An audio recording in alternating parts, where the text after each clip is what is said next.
right now we're going to ask Orv to change hats to his programming kind of hat and take us through another lesson on taming the terminal.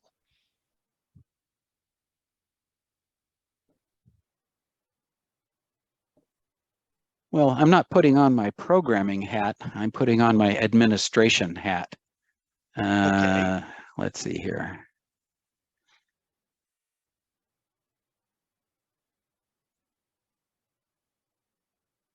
Okay, so we're going to go through some more commands. Because they're all explained here, I mean, I probably won't do a lot of demo on this, but Judy, I'll make it available immediately for anybody who's interested. Thanks. Okay. The terminal runs a shell. We talked about that last time. It's a program that lets you hand off commands to the operating system. Here's some, I found this slide in a presentation I'd done a couple years ago, but we'll go through it again. PWD, print the working directory. It just shows where you're at in the file system. Clear, same as DOS, clear the screen. I use that a lot when I'm taking screenshots. I clean up the screen and then do the command and take the screenshot. Who's logged on? Normally in a single user system, it's just going to be you, or if you have, say, 2 console windows open, it'll show those as individual users. Prior to retiring, I was a system administrator on Linux systems, corporate Linux systems, and it was not unusual for the list of users generated by who to be 2 or 3 screens full. Who am I? That sounds funny. Of course you're you, but if you're logged in as root and you're not sure of it, who am I will tell you, no, you're root. You're not your regular user. CD, that's same as DOS, change directory to the home directory. CD with nothing else. CD ... is move up one directory because, believe it or not, in Linux, ... is the name of the directory one above. Oh, I had another one I was going to show. I'll show that later. These are bash related, but most of the shell programs you'll find do these same things. And by the way, bash is the name of the command line program that console runs, and bash is common to almost every Linux distribution now. Matter of fact, it's pretty much the default for everything you'll ever run across. So anyway, up arrow, recall the last command. And if you've up arrowed 3 or 4 times, I didn't put it in here, but down arrow will go back the other way. Left and right arrow, you can, oh, I wanted to run that last command, but differently. Up arrow to recall it. Left and right arrows to scroll through it. You can use the delete or backspace, delete characters, type what you hit, and hit enter to rerun it with changed parameters. History shows all of the command line commands you've run since you logged in forever. You know, it's a running since creation. And I'm going to talk more about that. So here's the history command. And you see there's 2005 commands in the history. And how the heck do I find what I'm looking for? Because I know it has something to do with something called something, and I don't remember what it was. So we're going to do a little detour before I show you how to do that. The pipe symbol is the vertical bar, and on my computer, it's above the backslash on the right-hand side of the keyboard. Most keyboards have it there, but you'll be able to find it someplace. I think on one keyboard I had, it was in the upper left corner, but it's the vertical command. It sends the output of what you just, of a command to the next command. And I want to talk about this. Every program has a standard input. Typically, the default is a keyboard. Standard output is typically the screen, but can be redirected. And standard error typically goes to the system log. The numbers there are just the shortcuts for those streams. In other words, in a program, you don't have to type standard out. You can just type 1. What does it have to do with? Things like this. You take, the pipe will take, by default, the standard out of a command, the results of a command, and pass it to the input of the next command instead of having to do it from the keyboard. Here's one, ls-l, and we'll talk about that in a bit. Show all the files in user bin. That's the directory. Send the results of that, which would normally be 4 or 5 screenfuls of listings, and send it to the program called less, which prints them 1 screen at a time. So when you put all that together with grep, there are variations of grep, egrep, fgrep, and rgrep. And this is not the abbreviation for it, but this is what it does. Search a file for a regular expression, which is a string of characters, and print all of those that match. In other words, you search for a pattern in a file. Search for this string in this file. And in the example, I grepped, grepped is a verb, grep is a verb, grepped is past tense. I grepped for the string TWO in the file random_small.txt. And you can see it printed one spot where it found it, and in bash, it highlights it so it's easily found. So it's very handy for looking for stuff in text files. But here, up at the top, I type history, piped it to grep, and said, look for makedir. And you can see 1, 2, 3, 4, 5, 6 instances where I use the makedir command. And the last 2, I was testing this for demonstration. And I did this here. Let's search for some sort of command where I refer to OBS, the OBS Studio. And you can see them there. And I want to rerun command, the 4th history command, the command which OBS, which tells you where it's located. So you can see in the next line, I typed !4. If you really want to be known as a Linux guru, that's bang4. The name of the exclamation point command is bang. That goes way back in Unix history, and I have no idea how it got started.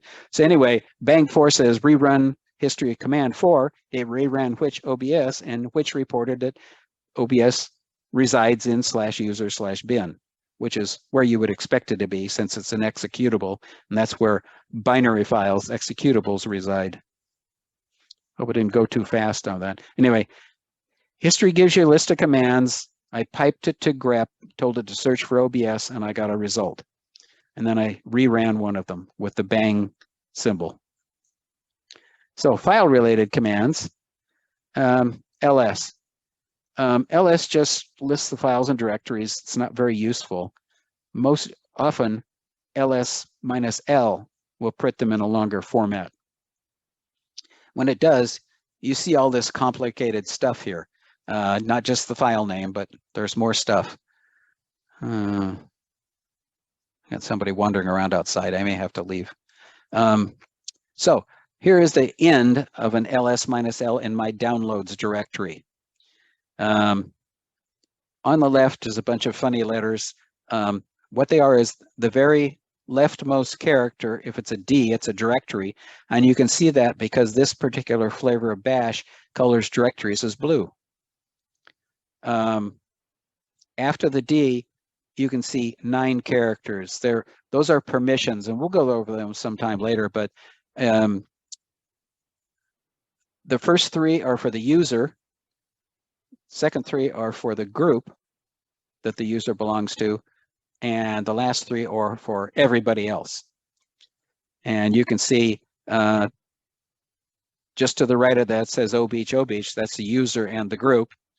Then the file size. The file size of a directory is also always 4096 in Linux and Unix. And if it's a text file or a binary, it'll give you the true size. You see down at the bottom, tt5serve.xml is 43 kbytes. The red ones are other stuff, files that are not text. Let's put it that way. the Skype for Linux -64.deb means this is a Debian installation file, and it's what I use to install Skype for Linux. The other red file, the support data, is a .gz file, which means it's a GNU zipped file. It is a compressed file that uses GZ. It's like zip, only it's different. Up at the top, you can see rtsp_scan.sh. The .sh means it's a shell file or a script file. Green means it's executable. And if you look way off to the left, you can see there's no D because it's not a directory. And it's rwx. It means, for me, it's read, write, execute. Because that X is there, it turns it green. Another short side detour. Anything after including the dot and afterwards, like .sh at the top and .nse at the bottom, those are for use by humans. Linux does not care about file extensions. They have no meaning. It'll just run the program. It can tell from stuff inside the program what it is, whether it's meant to be run or not, programs, stuff like that. That's a little beyond this, but basically, you can see Simi Valley frequency list, which is the fourth character down, .xlsx. That's an Excel spreadsheet, but even if I clicked on it in a GUI file manager, it wouldn't try and bring up Excel. A, I don't have it, and B, it can tell inside it it's a spreadsheet, so it will launch LibreOffice Calc and bring it up. So anyway, the ls command doesn't need to grep. It has its own file filtering and sorting commands. You may remember if you did anything in batch files in DOS, that an asterisk, some people call it a star, means match any number or kind of characters prior to the dot. So I said ls-l star.ods, list all the files ending in .ods, and you can see it there. There's also the question mark, which means match any character in this position in the stream. So I could have said ls-l mesh map -2022 question star.ods, and then it would pull up anything in November and December that was an ODS file, which, by the way, is a LibreOffice spreadsheet. Is that right?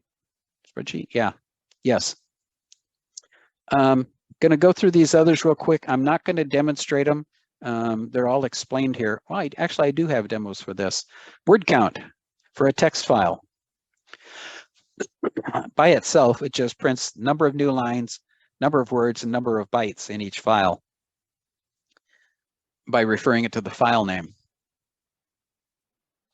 Hello. There we go.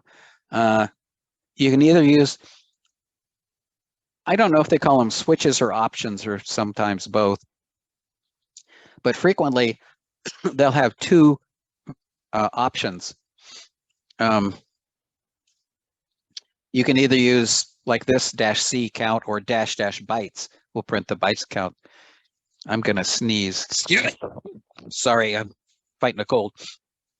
-m or -f characters prints the character count. -l or -s lines prints the new line count. And I don't know what the difference is between well, I guess it is -L or max line length. I don't know why anybody would want to type -- max - line length when you could just print -L and -W print the word count. And here's some demonstrations. I have a biography text, just a text file I send to people who want something prior to me giving a presentation for them. So anyway, you can see the results of WC there, which I don't use very often, but occasionally I will use WC-C, character count, WC-W, 191. And WC minus L, you'll notice that the maximum line length is 410. That's because Linux doesn't use, well, let's rewind. How do you define the end of a line? In DOS and Windows, it's carriage return line feed, and that's back from the old mechanical ones. Carriage return means go back to the beginning of the line, and line feed means go down one. In Linux, it doesn't use both of those. It just uses line feed. So you'll notice there's no, when it says 410 wide, that's till the line feed. But I did this in Kate, and Kate is a text editor and it doesn't care about word wrap, which is fine for this application. So if you want to look at the first 10 lines of a file, you type head and then file name. This gets real complicated. Minus C is print the first number of bytes of each file instead of lines. And the minus is print everything except the last number of bytes. That's way more than you need to know. If I wanted to see 20 lines of a file called file.hex, let's say head space 20 space file.text. I get 20 instead of 10, which is good because that's more of a full screen. Tail is the same thing. If you type tail file name, you get the last 10 lines, or tail 20 file name, you get the last 20. And again, same options, number of bytes or whatever you want. This is what's really useful. Minus F or -- follow the file name. It'll show, for instance, the last 10 lines of a file, but it'll continue watching it.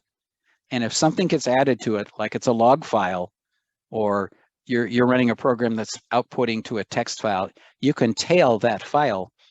And as if the timestamp changes on the file, like it's been changed, it will rerun the tail command and show you the new bottom 10 lines. So you can watch the file as it grows. Very handy. So there's one. Watching the system log, you can see who's logging in or what a program is doing. And it doesn't have to be the syslog. A lot of these programs have log files in different directories in var log, like my weather program, WeWeather. It's var log WeWeather, and I can watch it and make sure it starts properly if it has any issues. Same deal. You can tail minus F20 var log syslog and watch the last 20. So here's the auth log, is the authentication log for this particular version of Linux. I think it's all of Ubuntu and Debian. Anyway, I'm tailing the file. Notice I was already in /var/log, so I didn't have to show that. I can just tail minus F, name of the log. And you can see the timestamps as it goes along. It's refreshing. Again, it's very handy. There are lots of other uses for the cat command. You can concatenate text files, all sorts of stuff. But for the basic use of it, you cat a file name and it sends it to the default standard out, which is the screen. Now the problem is, if it's 1,000 lines, it'll print all 1,000 lines.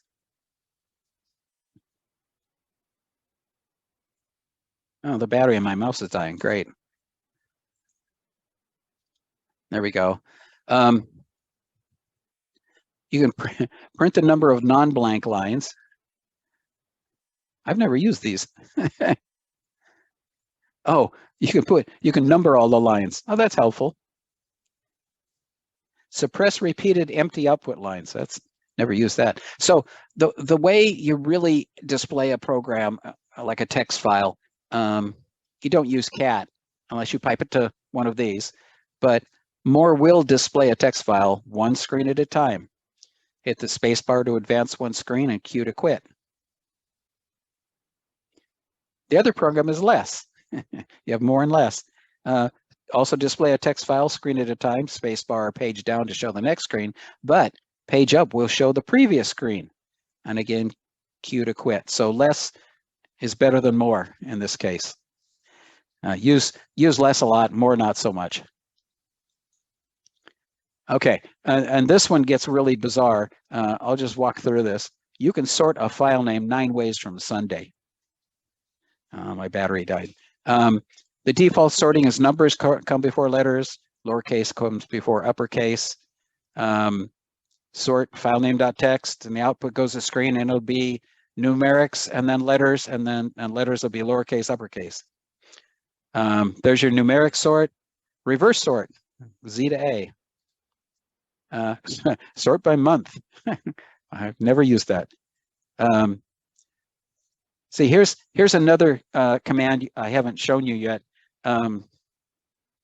Sort filename.txt by numeric sort, and the right arrow there says send it to a new file. File name sorted.txt. In other words, this will sort numerically and save it in the new file. By the way, if you ran this on a different file and send it to the same file, it will overwrite it. However, if you change that right arrow in the middle to 2 right arrows, it will append, not overwrite. Very important to know. And there was like 3 other pages and pages of options. I wanted to show you one more thing before we quit. Let me close this. And my mouse is dead. Great, hang on. Let me see if I can, I'm gonna power cycle my mouse. See if I can revive the battery. Yeah, it's good for a few more commands. Okay, I'm gonna open up a terminal. And you can see that's really, really tiny. We went over this last time. I'm going to switch it to large. Yeah, maybe that'll do. I had mentioned that there are man pages for everything. And there are. And they're comprehensive. So much so that they're almost unreadable. So I'm going to do the man page for LS. Okay, there's your first page, second page, third page, fourth page, fifth page, sixth page, seventh page, eighth page, ninth page, 10th. 10 pages, almost unreadable. Fortunately for the internet, many people have written web pages on examples for Linux commands. If you search, whenever you do a Google search, preface it with Linux, and then the name of the command. So it would be Linux ls examples or Linux ls samples, and you'll have 3 or 4 pages written by different people of the most common options. Much easier to do than look at the man page. There's, oh.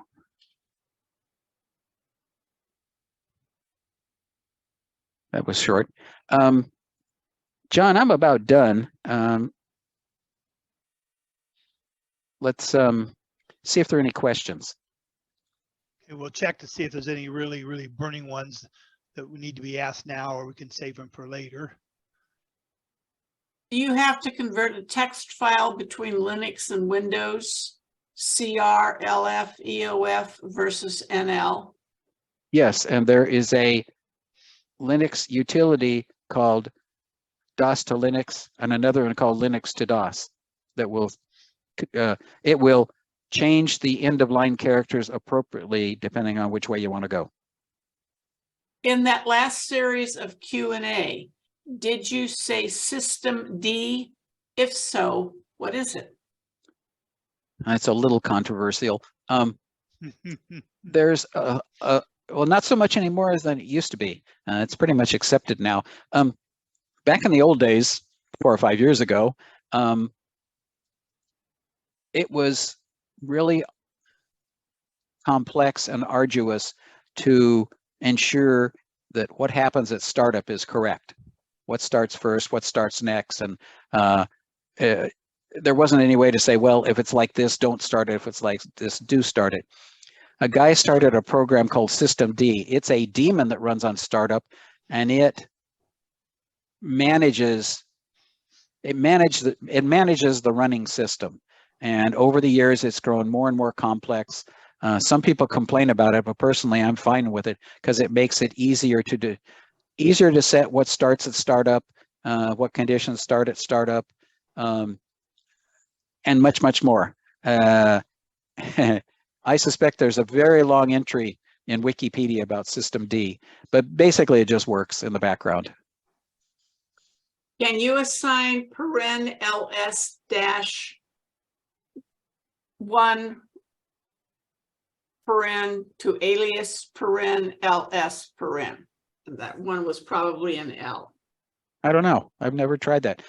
We can talk about aliases next time. You can like, in other words, ls minus L by default is alias to dir, dir, like in DOS. That's all I have. Thank you very much. That was great. Good. And we might have some more questions later. And hopefully people are getting a little bit more comfortable seeing that there's a lot of stuff you can do with the terminal. And you just start slow. Just start playing with ls and list the things and make directories.